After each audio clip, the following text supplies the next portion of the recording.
മാധ്യമങ്ങൾ ഇതൊരു 1000ാമത്തെ വേദിയിലാണ് നമ്മൾ പറയുന്നത്. മാധ്യമങ്ങൾക്ക് അവരുടേതായ അജണ്ട ഉണ്ടെന്ന്. മാധ്യമങ്ങൾക്ക് എല്ലാ കാലത്തും അജണ്ടയുണ്ട്. പക്ഷെ ഇപ്പോൾ സംഭവിക്കുന്നത് എന്താണെന്ന് ചോദിച്ചിട്ടുണ്ടെങ്കിൽ, ഈ കേട്ടിരിക്കുന്ന ആൾക്കാരിൽ പലതരം രാഷ്ട്രീയക്കാരുണ്ടായിരിക്കും. പക്ഷേ എനിക്ക് തോന്നുന്നത് അതിഭീകരമായ ഒരു ഇടത് വിരുദ്ധത എല്ലാ മാധ്യമങ്ങൾ ഡെസ്കിലും സംഭവിക്കുന്നുണ്ട് എന്നുള്ളതാണ്. കേരളം ജീവിക്കാൻ കൊള്ളാത്തൊരു നാടാണ് എന്ന് പറഞ്ഞുറപ്പിക്കാനുള്ള വലിയ ശ്രമം കേരളത്തിലെ മാറ്റങ്ങളെ എല്ലാ രാഷ്ട്രീയ പാർട്ടിക്കാരും ചേർന്ന് ഉണ്ടാക്കിയ മാറ്റങ്ങളാണ് കേരളത്തിലുള്ളത്. ഇപ്പോൾ ഏറ്റവും അവസാനത്തെ ഈ അതിദാരിദ്ര്യ മുക്ത പരിപാടി കേരളത്തിലെ 1000-ഓളം പഞ്ചായത്തുകളിലെ 10,000-12,000 15,000 ഗ്രാമസഭകൾ ചേർന്നെടുത്ത തീരുമാനങ്ങളുടെ ഒരു ബാക്കിപത്രമാണ്. അതിലൊരു മുഖ്യമന്ത്രിയും ഒരു മന്ത്രിസഭയും അതിന് മേൽനോട്ടം കൊടുത്തു എന്നുള്ളതൊരു വസ്തുതയാണ്. പക്ഷേ ഇത് നടത്തിയെടുത്തത് കേരളത്തിലെ പഞ്ചായത്തുകളും മുനിസിപ്പാലിറ്റികളും കോർപ്പറേഷനുകളുമാണ്. അവിടുത്തെ ഗ്രാമസഭകളാണ് ഈ ബില്ലുകൾ പാസ്സാക്കുന്നത്. എങ്ങനെയാണ് നമ്മുടെ നാട്ടിലെ മാധ്യമങ്ങൾ അതിനെ കണ്ടത്? ഇത്ര ഭീകരമായിട്ടുള്ള ഒരു ഇടത് വിരുദ്ധതയുണ്ട്. ഈ ഇടത് വിരുദ്ധത എന്നുള്ളത് CPM വിരുദ്ധതയുടെ പ്രശ്നമല്ലത്. അതല്ലെങ്കിൽ കേരളത്തിലെ പിണറായി വിജയനോടുള്ള വിരുദ്ധതയല്ല. അയൽപക്കക്കാരൻ എൻ്റെ സഹോദരനാണ്, അയാൾ എൻ്റെ സഹോദരനാണെന്നും ഞാൻ അയാളുടെ കാവൽക്കാരനാണെന്നുള്ളതാണ് അടിസ്ഥാനപരമായിട്ട് ഇടത് ബോധ്യം. അതിൻ്റെ ആവശ്യമില്ല.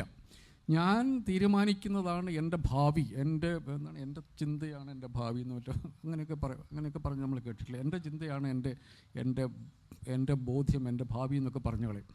ഇതാണ് ശരിയായ വലതുപക്ഷ ചിന്ത. ഈ ഇടതുപക്ഷ ചിന്തയാണ് ഇപ്പോൾ നേരത്തെ ശ്രീജിത്ത് പറയുന്നത്. ഏതോ ചസ്നാലയിൽ ഒരു ഖനിക്കിടയിൽ കുടുങ്ങിപ്പോയ മനുഷ്യരെ ഓർത്ത് കേരളത്തിലിരുന്ന് വിലപിക്കുന്ന കവിയും അയാളുടെ വാക്കുകൾ കേൾക്കുന്ന മനുഷ്യരും നമ്മുടെ നാട്ടിലൊരു 10-40 വർഷം മുമ്പ് നിറഞ്ഞിരുന്നു. ആ കാലം പോയിട്ട് നമ്മൾ ഇവിടെ വരുന്ന പുറത്തു നിന്ന് ആ ഖനിയുടെ നാട്ടിൽ നിന്ന് വരുന്നൊരു മനുഷ്യനെ തല്ലിക്കൊല്ലുന്ന വിധത്തിലേക്ക് നിങ്ങൾ നോക്കിയാൽ പത്രങ്ങൾ നിങ്ങൾ നോക്കിയാൽ അറിയാം. മറ്റുള്ള മനുഷ്യർ ഒരു സമൂഹം എന്ന നിലയ്ക്ക് മുന്നോട്ട് പോകുന്ന കാര്യങ്ങൾക്ക് തീരെ പ്രാധാന്യം കുറഞ്ഞ സ്ഥലമാണ് നമ്മുടെ മാധ്യമങ്ങൾ കൊടുക്കുക. ഒരു സമൂഹം എന്ന നിലയ്ക്ക് മുന്നോട്ട് പോകാൻ ആവശ്യമായിട്ടുള്ള കാര്യങ്ങളല്ല, വ്യക്തിഗതമായിട്ട് എത്രത്തോളം നേട്ടങ്ങൾ നമുക്കുണ്ടാക്കാൻ പറ്റുമെന്നുള്ളതിനെക്കുറിച്ച് നിരന്തരം ചിന്തിച്ചു കൊണ്ടിരിക്കുന്ന മാധ്യമങ്ങളാണ്. ആ ഒരൊറ്റ കമ്മ്യൂണിക്കേഷനാണ് പുറത്തേക്ക് വരുന്നത്. ഇപ്പോൾ ഒരു സർക്കാർ പദ്ധതിയെയും നമ്മൾ കാണുമ്പം അത് എത്രത്തോളം മനുഷ്യർക്ക് ഗുണകരമാകുന്നു അതിനുള്ളൊരു ഫെയർ ആയിട്ടുള്ളൊരു ഓഡിറ്റ് അല്ല പലപ്പോഴും നമ്മൾ കാണുന്നത് അതൊരു ശരിക്കുള്ള അജണ്ട വെച്ചിട്ടുള്ള. ഇപ്പോൾ കഴിഞ്ഞ ദിവസം NHRMൻ്റെ പണം സംസ്ഥാനത്തിന് കുറയ്ക്കും എന്ന് കാണുമ്പം സംസ്ഥാനത്തെക്കുറിച്ച് സീരിയസ് ആയിട്ട് ഇതിനു മുമ്പേ പല മനുഷ്യരും സംസാരിച്ചിട്ടുണ്ട്. കേരളത്തിലെ ആശുപത്രികളിൽ വൻകിട, നമ്മുടെ നാട്ടിലെയോ ഇന്ത്യയിലെ പോലും അല്ല, വിദേശ കുത്തകകൾ, അതായത് പണം കൊണ്ട് വ്യാപാരം നടത്തുന്ന മനുഷ്യർ നമ്മുടെ നാട്ടിലെ ആശുപത്രികളുടെ മേൽ കുത്തക നേടിയെടുക്കുന്നു. പല ആശുപത്രികളും അങ്ങോട്ട് പോകുന്നുള്ള വാർത്തകൾ വന്നിട്ടുണ്ട്. NHRMനുള്ള പണം തടഞ്ഞു വെച്ചപ്പോൾ അതിനെക്കുറിച്ച് റെസ്പോൺസ് നമ്മൾ കാണുന്നില്ല. ഇതിൻ്റെ ബാക്ക്ഗ്രൗണ്ടിൽ വെച്ച് നമ്മൾ കാണാൻ വേണ്ടി പറ്റുന്നില്ല. അതായത് നമ്മളുടെ NHRMൽ പണം കുറഞ്ഞു പോയിട്ടുണ്ടെങ്കിൽ ശരിക്കും സംഭവിക്കുന്ന നമ്മളെപ്പോലെയുള്ള കേരളത്തിലെ ഏറ്റവും സാധാരണക്കാരായ മനുഷ്യരുടെ ആരോഗ്യത്തിൻ്റെ കാര്യത്തിൽ സംസ്ഥാന സർക്കാർ, ഏത് സർക്കാരായാലും അവർ നടത്തുന്ന ശ്രമം വളരെയധികം ദുർബലപ്പെടുമെന്നുള്ളതാണ്. നമ്മളിതിനെ കൂട്ടിക്കെട്ടി വായിക്കാൻ വേണ്ടി നമുക്ക് തയ്യാറാകുന്നില്ല. സർക്കാർ വിമർശനം നടത്തുന്ന ആൾക്കാർ പോലും അതിന് തയ്യാറാവുന്നില്ല എന്നുള്ളതാണ്. അതായത് ഈ കേരളത്തിലുള്ള CPM എന്ന് പറയുന്ന, അല്ലെങ്കിൽ ഇടതുപക്ഷം LDF എന്ന് പറയുന്ന സംവിധാനത്തോടുള്ള എതിർപ്പ് നമ്മുടെ നാടിൻ്റെ അടിസ്ഥാന രാഷ്ട്രീയത്തോടുള്ള എതിർപ്പായിട്ട് മാറുന്നു. അതിന് വളരെ വലിയ ആക്സെപ്റ്റൻസ് ഉണ്ടാകുന്നു. അതിൻ്റെ കൂടെ നമ്മൾ വാർത്തകളുടെ ഒരു പ്രശ്നമെന്നുള്ളത്, വാർത്തകൾക്ക് വസ്തുതകൾ വേണം. ആ വസ്തുതകൾ പലപ്പോഴും നമ്മൾ വെരിഫൈ ചെയ്യണം, അത് ക്രോസ് വെരിഫൈ ചെയ്യണം, അത് വസ്തുതയാണെന്ന് ഉറപ്പുവരുത്തണം. അതിൻ്റെ ഇടയ്ക്കൂടെ പറ്റിപ്പോകുന്ന അബദ്ധങ്ങളുണ്ടെങ്കിൽ അതിന് മാപ്പ് പറയണം എന്നൊക്കെയുള്ള വളരെ ക്ലാസിക്കലായിട്ടുള്ള അടിസ്ഥാനപരമായിട്ടുള്ള മാധ്യമ രീതികൾ നമ്മുടെ മാധ്യമങ്ങളിൽ നിന്നും ഇല്ലാണ്ടായിരിക്കുന്നു. അതിന് പകരം ഡെസ്ക് എന്ന് പറയുന്നത് എഡിറ്റർ എന്ന് പറയുന്നത് ഏറ്റവും ദുർബലമായ ഒരു തസ്തികയായിട്ട് മാറുന്നു. ഡെസ്ക് എന്ന് പറയുന്നത് അപ്രധാനമായിട്ട് മാറുന്നു. മാധ്യമങ്ങൾ പലപ്പോഴും മൈക്ക് ഓപ്പറേറ്ററുടെ പണി മോശമായതുകൊണ്ടല്ല, പക്ഷേ മാധ്യമത്തിൻ്റെ പണി വേറെ ആയതുകൊണ്ടാണ്. മാധ്യമങ്ങൾ പണി പലപ്പോഴും മൈക്ക് ഓപ്പറേറ്റർമാരുടേതാകുന്നു. അതിൻ്റെ പുറത്ത് യാതൊരു തരത്തിലുള്ള എഡിറ്റിങ്ങും ഇല്ലാതിരിക്കുന്നു. വസ്തുതകൾ അറിയാനുള്ള മനുഷ്യരുടെ അവകാശം പലപ്പോഴും ഇല്ലാതായി. അപ്പോൾ അത് ആളുകൾ വിചാരിക്കുകയാണ് ഇതുകൊണ്ട് പ്രത്യേകിച്ച് പ്രശ്നമൊന്നുമില്ല. NHRMൻ്റെ പൈസ കുറച്ച് കഴിഞ്ഞിട്ടുണ്ട്, അത് വീണ ജോർജിൻ്റെ പ്രശ്നമാണ്. അതല്ലെങ്കിൽ കേന്ദ്ര സർക്കാർ നമുക്ക് വായ്പ എടുക്കാനുള്ള പദ്ധതി ലിമിറ്റ് വീണ്ടും കുറച്ചാൽ നമുക്ക് ആകെ കൂടി വരുന്നത് എന്താണ്?